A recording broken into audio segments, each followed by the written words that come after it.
So what's good, TMG fam? It's your boy L, and I'm back with another reaction. How y'all feel? Welcome back to the channel.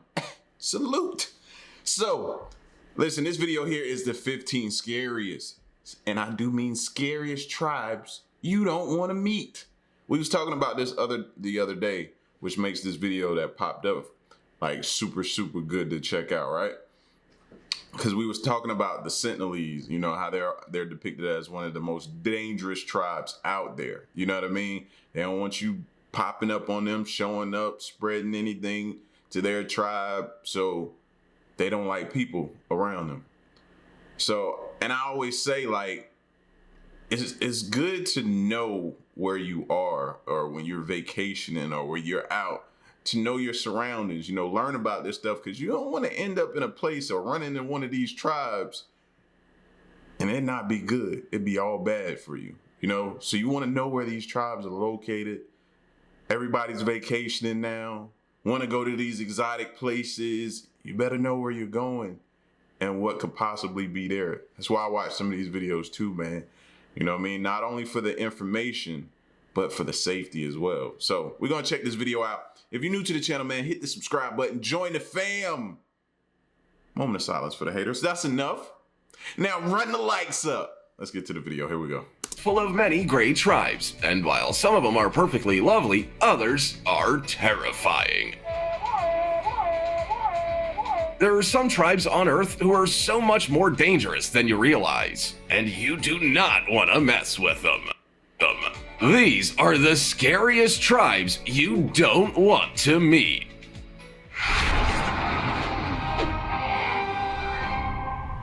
Number 15. Desala Tribe. Much of what we know of the Desala Tribe in the western Amazon basin comes from Brazilian explorer Sidney Passuelo, who made the first contact in 1996, and a journalist by the name of Paul Raphael. The tribe is one of the last remaining groups of people that live almost completely isolated from modern society, even though they have had a few violent interactions with neighboring communities. The main Desala tribe consists of about 150 members, while an offshoot has around 24 members. The groups split after some members wanted to have contact with neighboring settlements, while the majority didn't. All tribe members hunt and fight with clubs, and sometimes use poison darts, but have no modern weapons. They also work up to 5 hours. Can you imagine that? Going on like a safari ride, exploring the area or exotic island you on, not knowing they're there, and all of a sudden you're like, oh, what was that? Something in my back. And you pull out a poison dart, and then you go sleep.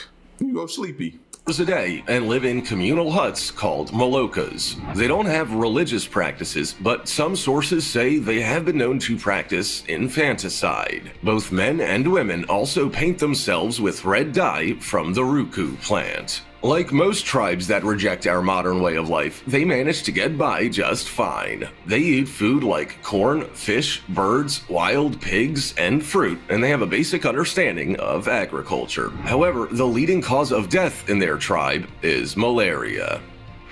Like this video? That's why they don't be wanting others to come around. They don't be wanting nothing to catch a contact from nothing to nobody else. Smash the subscribe button and click the notification bell right now, or this centipede will crawl on your face when you're sleeping. Number 14. The Batok.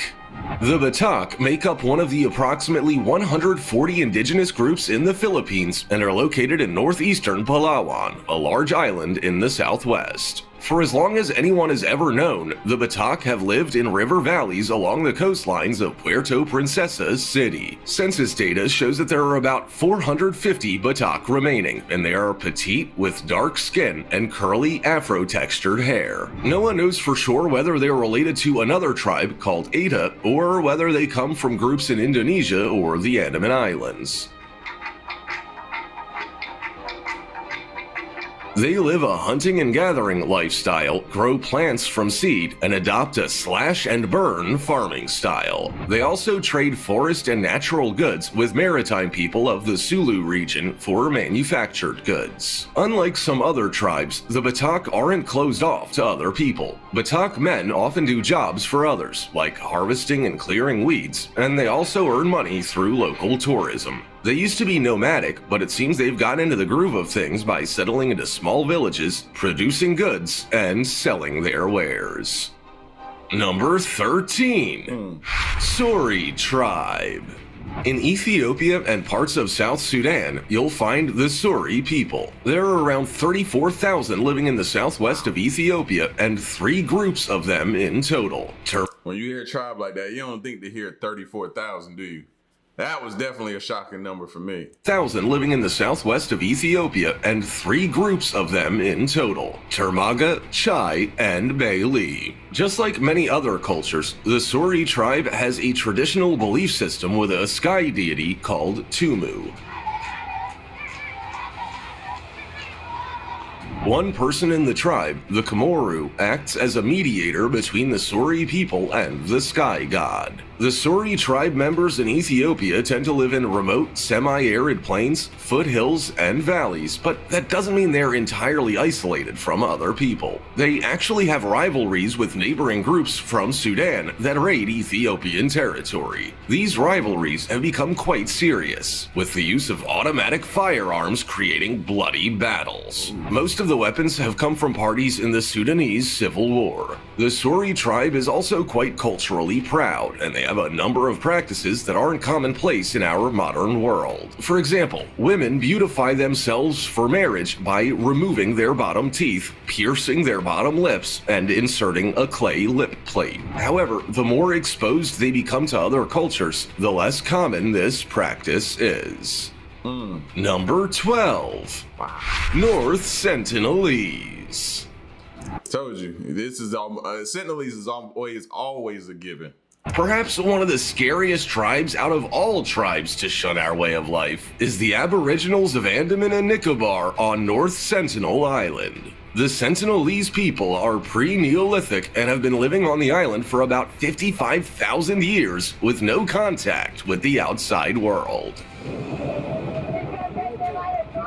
Efforts were made to reach out to them in the late 1960s, but to say it didn't go well is an understatement. They were hostile from day one, and the government finally gave up in the mid-1990s. To keep them safe from our diseases and to protect their sovereignty, there's a 5-kilometer buffer zone around their island. You might think that you can ignore that buffer zone and just go wandering onto the island for a look, but we wouldn't recommend it. 2 fishermen who were illegally harvesting crabs off the island never came back. A missionary also went there to preach Christianity, and he too never returned. Even 2 fishermen who ended up there accidentally never made it out alive. They attack anyone who comes near and have even tried to fire arrows at a helicopter. Basically, stay away from them if you want to live.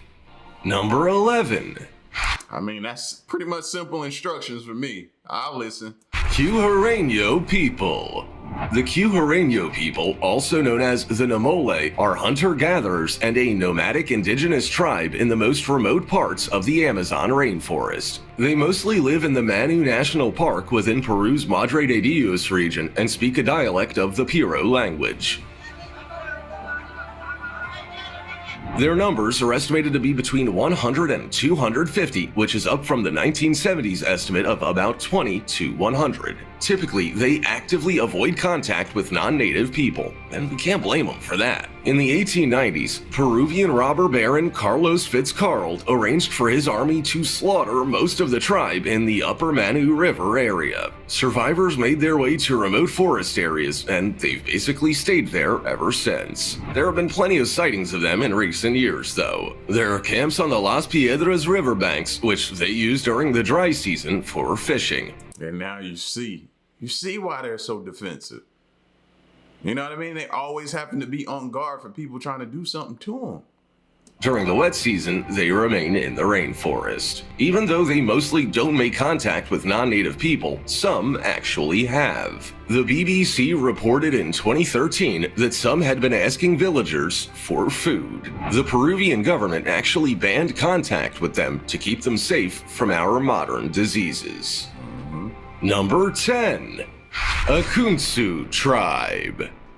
The Akunsu Tribe is one you may have never heard anything about. Unfortunately, it's one that's almost set to die out, with just around 4 people left in the tribe. They come from Rondônia in Brazil and speak a unique Akunsu language.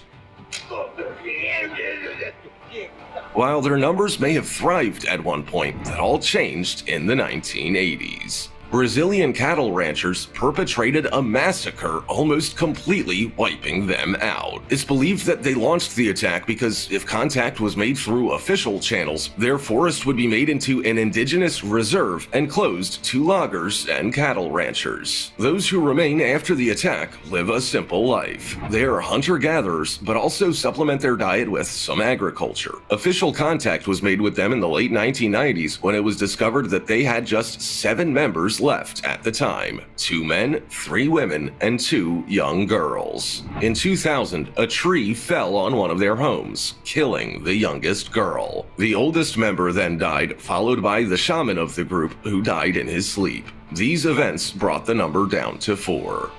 Number 9. The Mercy.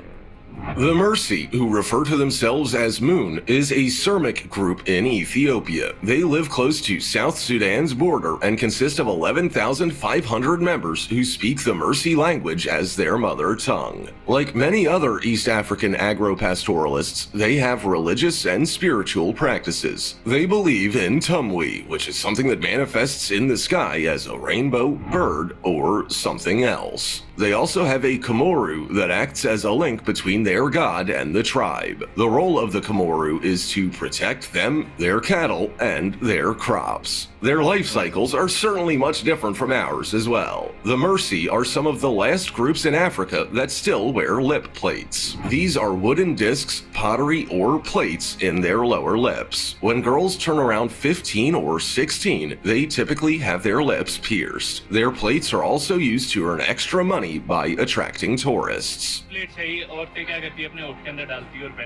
This tribe also takes place in ceremonial dueling, which is popular with Mercy men. It's basically ritualized male violence and tends to be more common in unmarried men. Number 8. Moken Tribe.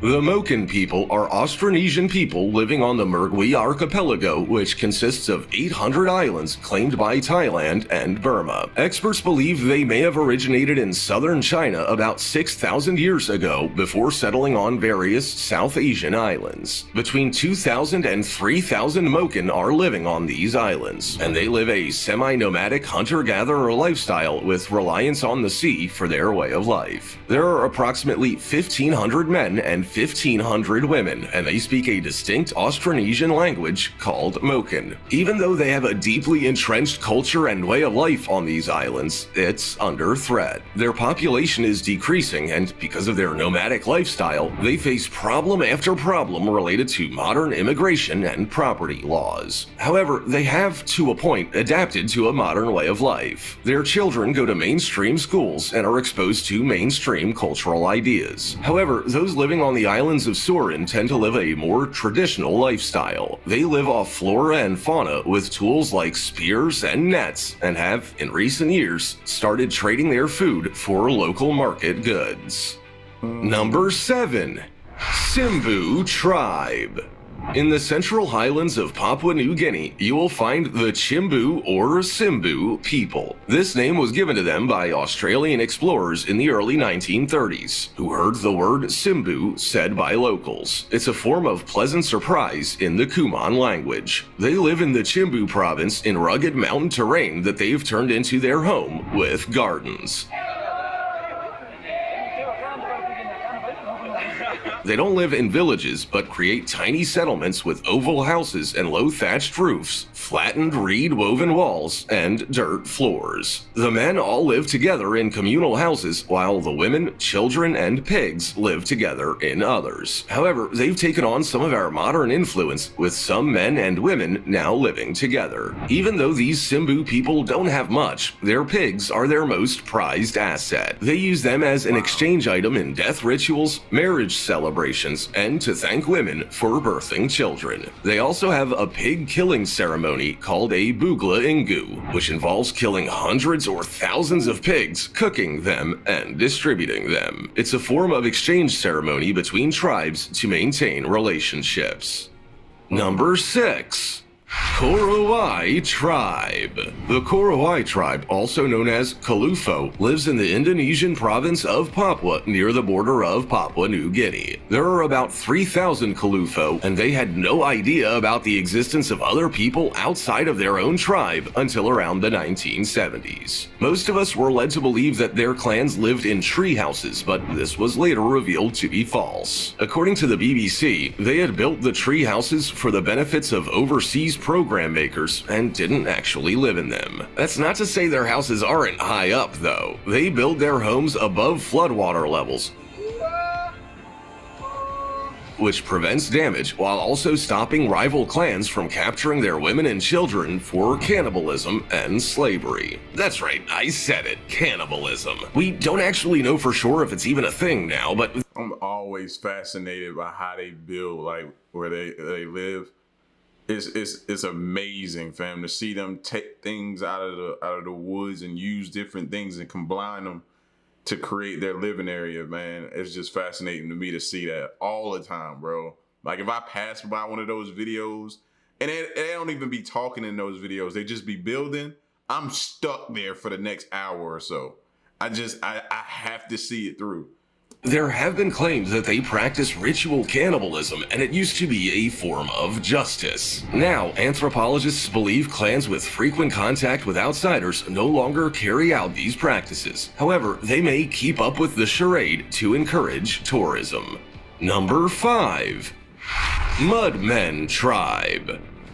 The Asaro Tribe, also referred to as the Mudmen of Papua New Guinea, are a tribe of small numbers that wear traditional costumes, including masks made of mud. They live in a village called Goroka, which is positioned in the Eastern Highlands province of Papua New Guinea. So why do they wear masks? Well, your guess is as good as mine. There are so many theories out there, and it's possible that even they no longer know the real reason. In one version of events, an enemy tribe defeated them and forced them to flee to the Asaro River. Here, they met a man who gave them eyes to kill, whatever that means. They waited until dusk when they believed the one who was given the eyes to kill was captured. The enemy saw him rising from the muddy banks, covered in mud, and thought he was a spirit. Given that most tribes in Papua New Guinea are scared of ghosts, their enemies fled in fear.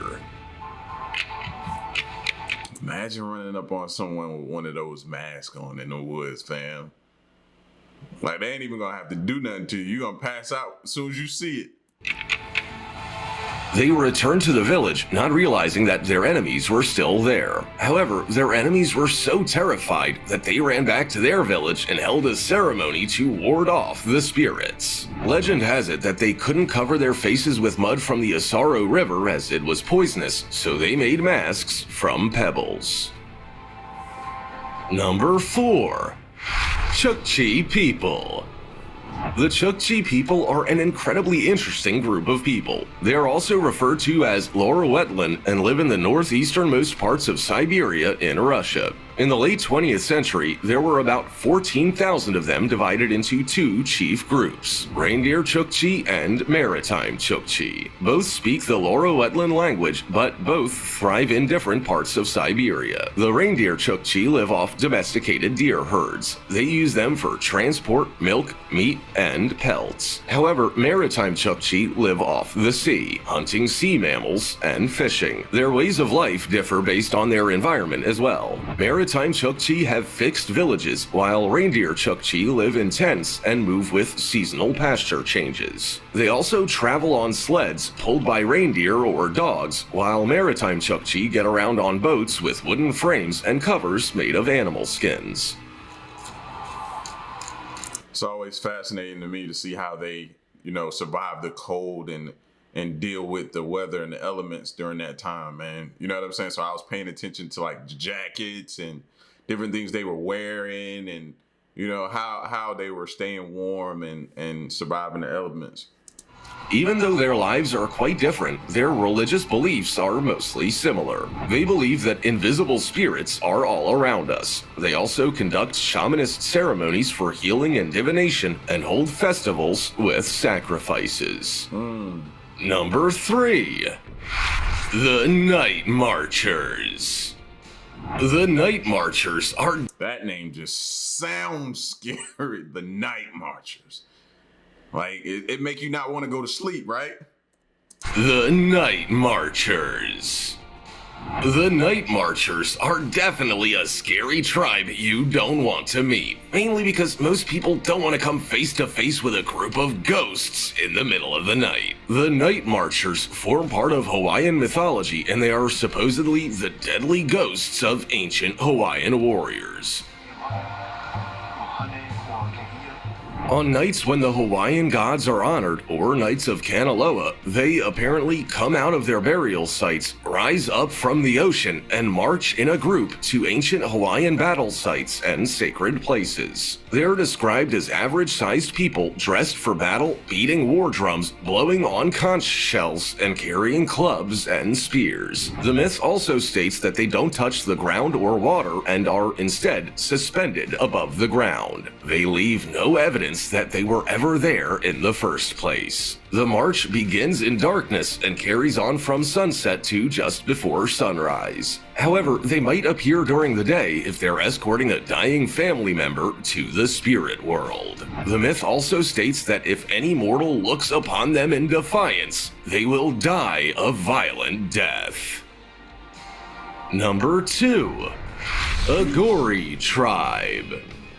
The Agory group of people from Uttar Pradesh in India follow a unique way of life. There are about 70 known members, and they engage in post-mortem rituals that are certainly different from our own. While we hold simple funerals, the Agory people smear cremation ashes on their bodies and use human bones for making skull cups and jewelry. They believe many of their practices have healing powers, and they accept death as a natural part of the human experience. They also believe in healing through purification by transferring health to patients in a transformative healing process and drawing pollution away from them. Wow. This is because they believe in the superior... And I thought having an urn with somebody's ashes in it in your house was a little bit crazy. They took it to a whole nother level. State of body and mind of the Agory people. As natural as death is, many outsiders and tourists view Agory people with suspicion. Some say their lifestyles are damaging to Indian youth and that they live like animals, uncivilized, and in contrast to modern Hindu society. But their aim in life isn't to please others. They may be prevalent throughout India, Nepal, and parts of Southeast Asia, but they're quite a secret sect and have no desire for notoriety and social recognition. Number 1. The Cargo Cult.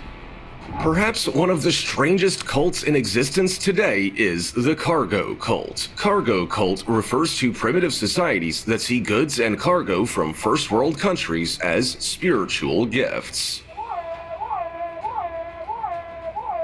The island of Tana in Vanuatu is a prime example of this cult. During World War II, American GIs worked at a military base on Ifate, a nearby island. The locals were eager to disconnect from European colonization and were empowered when they saw black American soldiers presiding over cargo. From examples like this, religions were formed. One of the most well-known ones today is the John Frum movement. Members of this cult worship an American serviceman called John Frum. He had identified himself as John from America, and now celebrations are held every February 15th with the day called John Frum Day. A ceremony takes place with men painting the words USA on their chests, raising the American flag, and performing military drills mixed with dances.